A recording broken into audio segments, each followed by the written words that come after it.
एक पीपल के पत्ते पर कनेर का पुष्प अपने घर के अंदर रख लीजिए प्रदोष के एक दिन पहले, और प्रदोष वाले दिन उसको बहते हुए पानी में डाल दीजिए।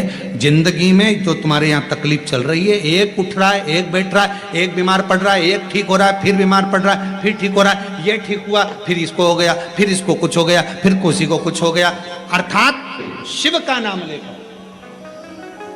और फिर ही ध्यान देना, इस क्रम को करने के लिए आपको तुमरुकेश्वर महादेव का नाम लेना पड़ेगा। प्रदोष का नियम बना लो, शिव जी के शिवलिंग पर 5 जगह पर त्रिपुंड लगाना चंदन का। समझेंगे अच्छे से, जैसे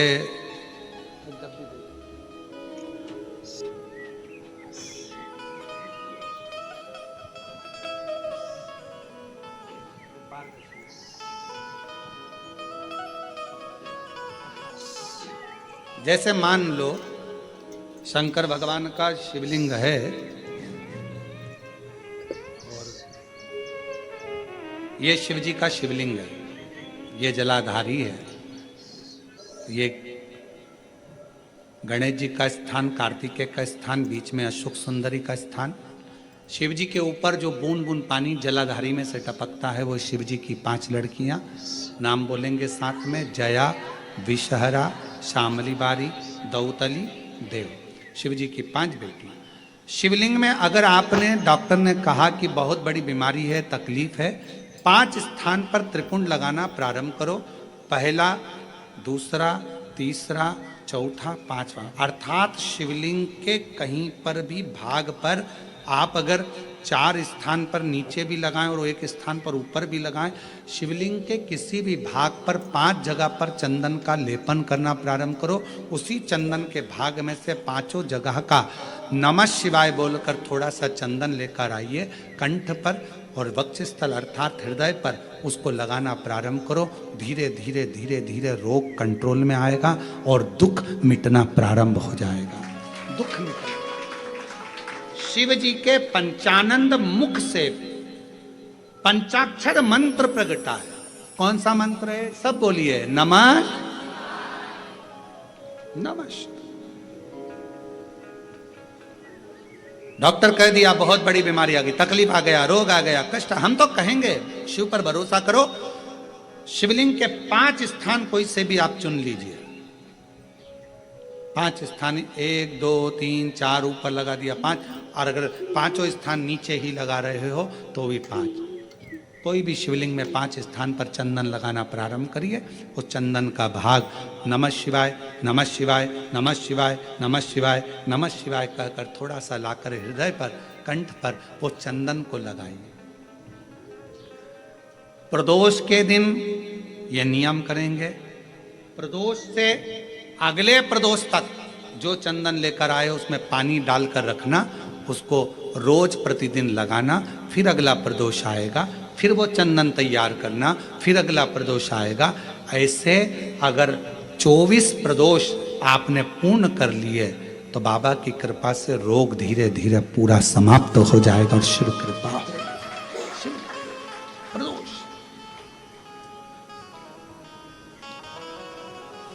क्या बोलना है? शिव जी के पंचाक्षर मंत्र का उच्चारण सब साथ में करिए। नमः शिवाय, नमः शिवाय, नमः शिवाय ओम, नमः शिवाय, नमः शिवाय, नमः शिवाय ओम। पंचाक्षर मंत्र का उच्चारण करिए। 5 स्थान है जहां पर भगवान शंकर को चढ़ा हुआ जल यदि हम लगाते हैं तो हमारे 9 ग्रह, चाहे शनि हो, चाहे राहु हो, चाहे केतु हो, चाहे बृहस्पति हो, सारे ग्रह हमारे अनुकूल हो जाते हैं। 5 स्थान बताएं और बड़े सावधानी से स्मरण करिएगा उन 5 स्थानों का। शिवजी पे चढ़े हुए जल को यदि हम झेल कर अपनी नेत्रों पर लगाते हैं, मस्तिष्क पर लगाते हैं, कर्णों पर लगाते हैं, कंठ पर लगाते हैं और अपने हृदय पर लगाते हैं तो व्यक्ति की जिंदगी में कैसा भी ग्रह का दोष हो वो धीरे धीरे समाप्त होते चलेगा।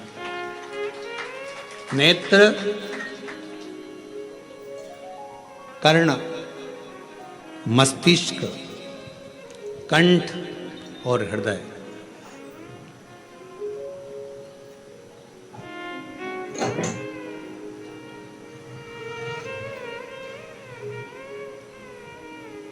ये 5 स्थान इससे बता दिए शिव महापुराण में जिन पर शिव जी के चढ़े हुए जल को हम केवल मात्र लगा लेते हैं तो उससे भी हमको फल की प्राप्ति हो जाती।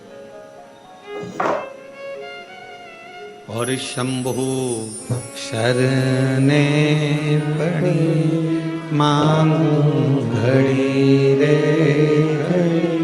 दुख काटो दया करी दर्शन हो। शंभु शरणे पड़ी मांगू घड़ी दुख काटो दया करी दर्शन आगो।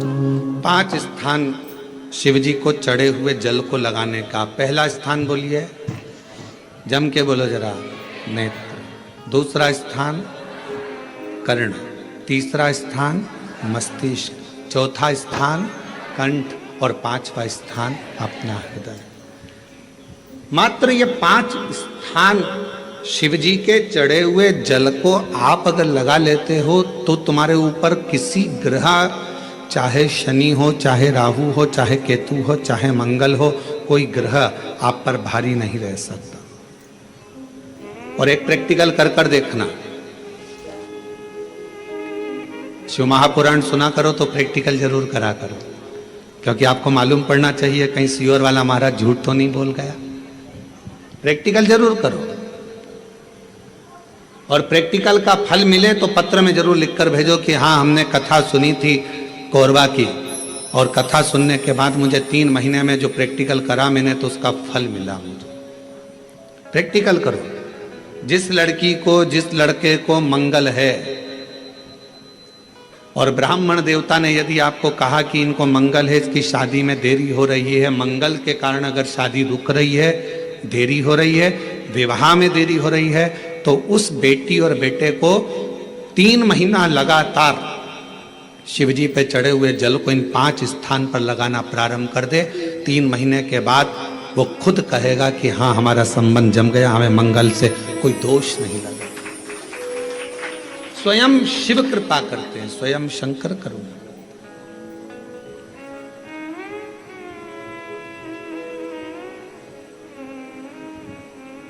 ये 5 स्थान मेरे देव अधिदेव महादेव की अविरल भक्ति के लिए, निर्मल शुद्धि के लिए है। नेत्रों पर जल लगाने से मतलब है कि जब भी मैं दर्शन करूं तो मेरे देव अधिदेव महादेव का करूं, शिव का।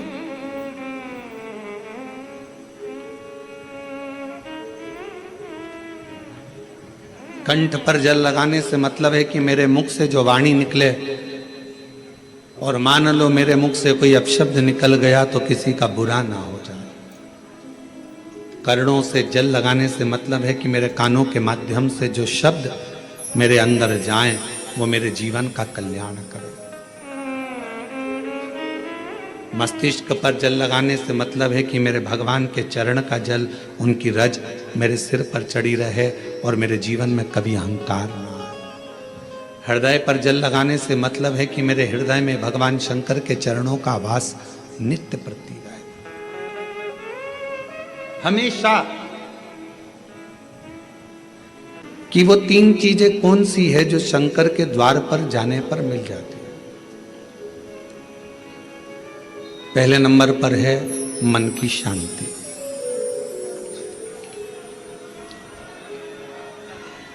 पहले नंबर पर है मन की शांति। जम के बोलो, क्या चीज है? मन की शांति। आप सुबह उठे, आपने लोटा लिया पानी का, जल का पात्र भरा और भगवान का स्मरण कर कर निकल चले। मन की शांति, ये बिना मांगे, शिव जी से आप नहीं भी मांगेंगे तो भी मेरा देवाधिदेव महादेव आपको दे देगा। दूसरे नंबर पर है, यदि आप गलत दिशा की ओर जा रहे हैं, आपने सवेरे से उठे मंदिर चले गए, मंदिर में एक लोटा जल चढ़ाया, शिव जी की आराधना करी, तो आप मान लो आज आपका दिन ऐसा निकलने वाला था कि आप गलत दिशा में जाने वाले थे, गलत मार्ग की ओर जाने वाले थे, तो शिव जी के दरवाजे पर जाने से, शिव जी को एक लोटा जल चढ़ाने से भगवान शंकर आपको अच्छी दिशा दे देते हैं। ये दूसरे नंबर पर, ये दूसरे नंबर।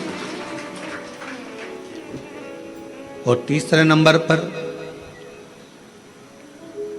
भगवान शिव से आप अगर नहीं भी मांगेंगे और मंदिर तक गए हैं, शिव जी को एक लोटा जल चढ़ाया है, शंकर जी के मंदिर में जाकर आराधना करी है, तो तीसरे नंबर पर मेरे शिव जी आपको सफलता देना चालू कर देते हैं।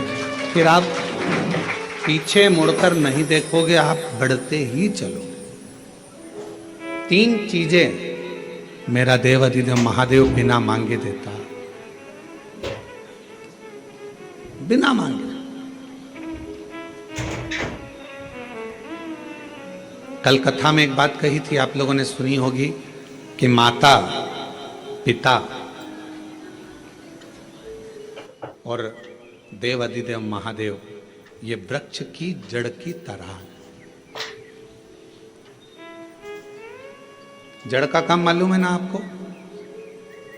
एक वृक्ष की जड़ क्या करती है कि उसमें अपन पानी दे दो तो उसकी पत्तियों तक पानी पहुंच जाता है।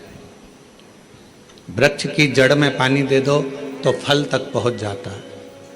वृक्ष की जड़ में पानी दे दिया तो फूल तक पहुंच जाता है। क्या आप अपने घर के पौधे को, गमले को एक एक पत्ती में पानी अलग से देते हो क्या? जम के बोलो, नहीं। फूल में पानी अलग से देते हो? नहीं। फल में पानी अलग से देते हो? टहनी में पानी अलग से देते हो? नहीं देते। अगर फूल तक पानी को पहुंचाना है, टहनी तक पानी को पहुंचाना है, फल तक पानी को पहुंचाना है, तो जड़ में डाल दिया जाता है। जड़ से पानी पूरे पौधे में, पूरे वृक्ष में पहुंच जाता है। अब राम जी तक अगर तुमको तुम्हारी पूजन पहुंचाना है, भगवान कृष्ण तक तुम्हें अपनी कोई पूजन पहुंचाना है, देवी जी तक तुम्हें कोई पूजन पहुंचाना है, बृहस्पति महाराज, नवग्रह, राहु, केतु, चंद्र, सूर्य, बुध, मंगल, जो भी ग्रह हैं, शनि आदि, उन तक तुम्हें अपनी पूजन पहुंचाना है। अपनी कुल देवी, कुल देवता, पितर देवता, जितने भी देवी देवता हैं, उन तक अगर आपको कोई पूजन पहुंचाना है तो किसकी पूजन करेंगे? तो कहा शंकर भगवान की अगर किसी ने पूजन कर ली तो 33 कोटि देवता तक वो पूजन पहुंच जाए। फिर वो पूजन 33 कोटि देवता तक पहुंच जाएगी। ये जितने भी देव हैं, जितने भी देवता हैं, जितनी भी देवियां हैं, जितने भी देव आदि कहें, चाहे वो पितर देव हों, चाहे कुल देव हों, चाहे वो कुल देवी हो, और जितने भी देवी देवता हैं, ये वृक्ष की पत्तियां, फूल और फल हैं, और मेरा देवाधिदेव महादेव इस वृक्ष की जड़ है। जड़ को पूज लोगे तो सारे वृक्ष के अपने आप पूरी पत्तियों को, पूरे फल को, पूरी पुष्प को पूज दिया जाए।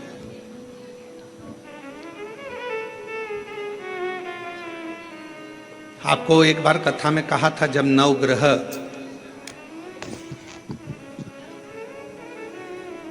शिव महापुराण की कथा का वाचन किया था तो उसमें वर्णन किया था, ब्राह्मण देवता ने पत्रिका देखकर ज्योतिषाचार्य जी ने अपनी पत्रिका के अनुसार, आपकी राशि के अनुसार आपको बताया कि आपको राहु लग गया।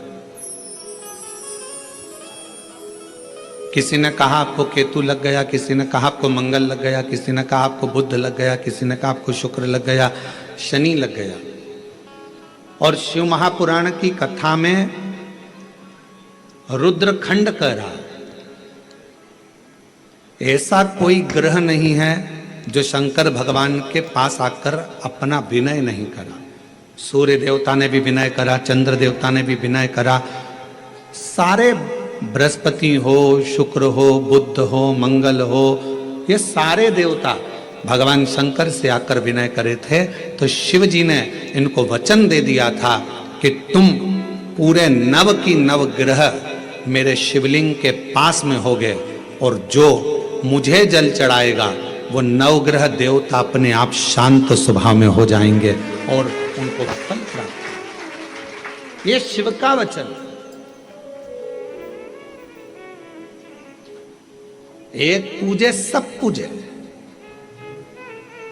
वृक्ष की जड़ में जल दिया, पूरे वृक्ष की पत्तियों में, फल में, फूल में पानी पहुंच गया। उसी तरह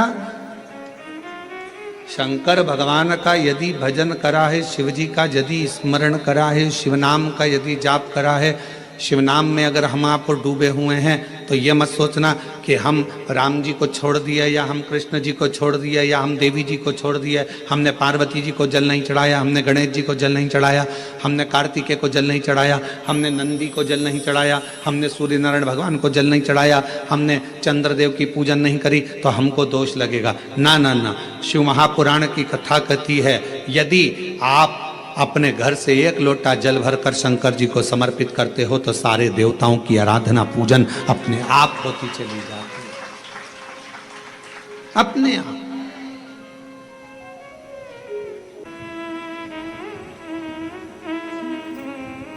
निकुंभ में एक प्रश्न एक बहन ने करा था छत्तीसगढ़ की, और छत्तीसगढ़ की जीजी कैसा प्रश्न कर सकती है ये आप जरा सोच लेना। निकुंभ में एक छत्तीसगढ़ की बहन ने प्रश्न किया था, गुरु जी आप कहते हो कि शंकर भगवान के भक्त जब अपने प्राणों को त्याग कर जाते हैं तो शिव धाम में रहते हैं,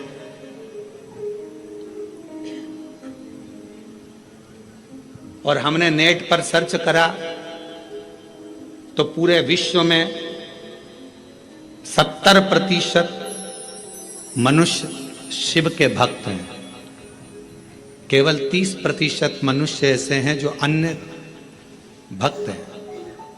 हमने नेट पर सर्च करा तो 70% मनुष्य भगवान शंकर के भक्त हैं। तो वो महिला ने प्रश्न करा निकुंभ में कि जब 70% शिव जी के भक्त हैं तो इतने मर मर कर वह कैलाश पे जाते होंगे, तो वो तो पूरा ही भरा गया होगा।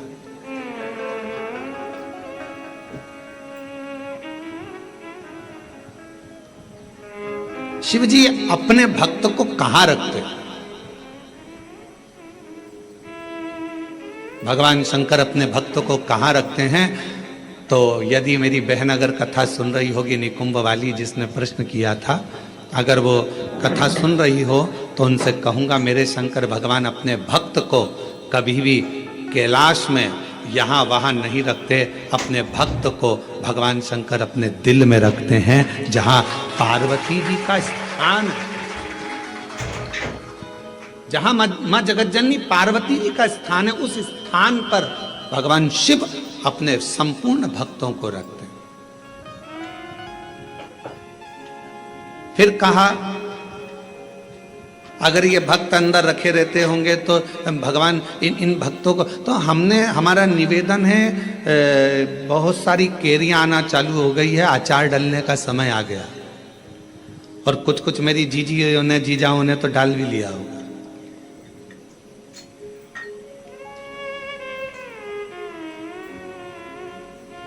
प्लास्टिक के डब्बे में केरी रखते हो क्या? अचार डालते हो तो प्लास्टिक के डब्बे में नहीं डाला जाता क्योंकि वो सड़ जाता है। एल्युमिनियम के डब्बे में नहीं डाला जाता, वो सड़ जाता है। पीतल के डब्बे में नहीं डाला जाता, वो सड़ जाता है। स्टील के डब्बे में अचार नहीं डाला जाता, वो सड़ जाता है। अचार को डालने के लिए कांच की या चीनी की बरनी होना चाहिए।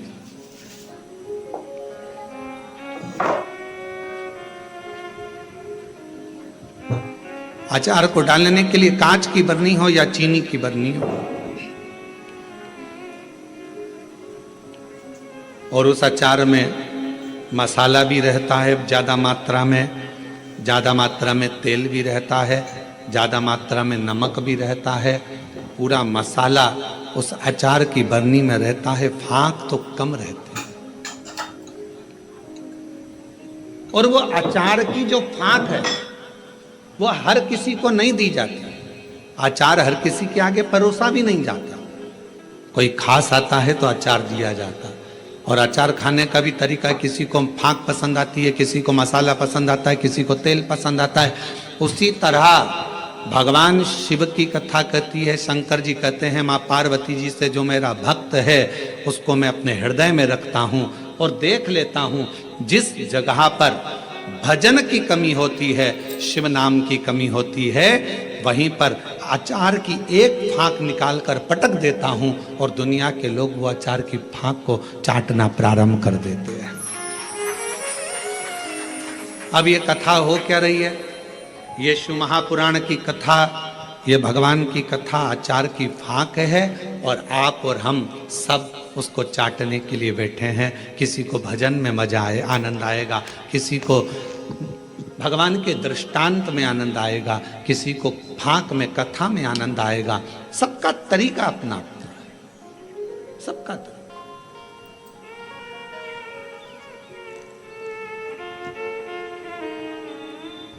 और जब सबका तरीका अपना अपना है, सबका भाव अपना अपना है, अपने अपने तरीके से लोग उस फाक को चाटते हैं, उस तेल को, मसाले को लेते हैं अपने अपने तरीके। उसको धारण करना, भगवान शंकर कहते हैं कि मेरे नजदीक में आने वाले को, मेरे पास आने वाले को मांगना नहीं पड़ता। मेरे पास अगर आकर कोई, केवल मेरे नजदीक में आकर यदि कोई मेरे द्वार पर देहली को पार कर कर और मेरे करीब में यदि कोई आ जाता है, उसको 3 चीजें शिव जी कहते हैं मैं बिना मांगे देता हूं। वो 3 चीजें कौन सी है? सब लोग बोलेंगे। पहले नंबर पर शांति, दूसरे नंबर पर सफलता और तीसरे नंबर पर दिशा। क्या क्या चीजें हैं? शांति, दिशा, सफलता। आप शिव जी के दरवाजे पर जाना प्रारंभ करें, आप शंकर की चौखट पर जाना प्रारंभ करें, आप शिव जी के दरवाजे पर।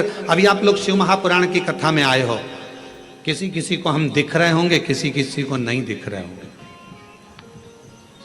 अब किसी के मन में आएगा कि गुरुजी नहीं दिख रहे हैं, हम कथा में आ गए। तो शिव महापुराण की कथा देखने का विषय नहीं, सुनने का विषय है। आपको जहां मिल जाए, जैसा मिल जाए, उसको धारण करो, श्रवण करो। हमने कई बार कथाओं में कहा आपके घर की टीवी चालू कर दो, आप अपना काम करते रहो, अपने कर्म में लगे रहो और भगवान शंकर की कथा सावन के महीने में यीशु महापुराण की कथा जो कोरबा छत्तीसगढ़ से ऑनलाइन चल रही है उसको सुनते रहो, उसको श्रवण करो।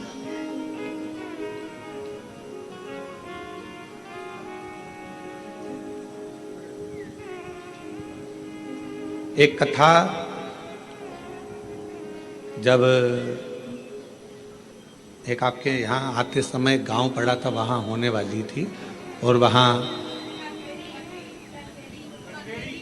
हाँ कहीं पर, तो वहाँ पानी बहुत गिर गया था। फिर बाद में हम एक दिन के लिए वहाँ आए थे बीच में।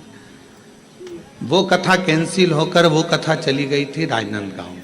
अब जरा ध्यान से सुनना, कथा का सुनने का तरीका देखिए श्रोता का। राजनांदगांव में कथा गई और वो कथा हुई ऑनलाइन,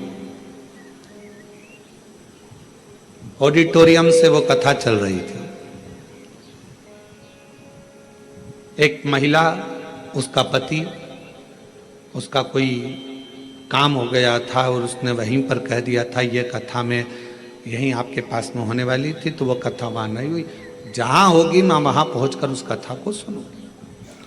दोनों पति पत्नी ने सावन महीने में बरसते पानी के अंदर रोड के बीच में, जहां ऑडिटोरियम था उसके आगे रोड के बीच में जो डिवाइडर होता है, उस डिवाइडर पर जो छोटी सी जगह थी वहां पर छाता रखकर पूरे 5 दिन तक शिव महापुराण की कथा को केवल श्रवण करा।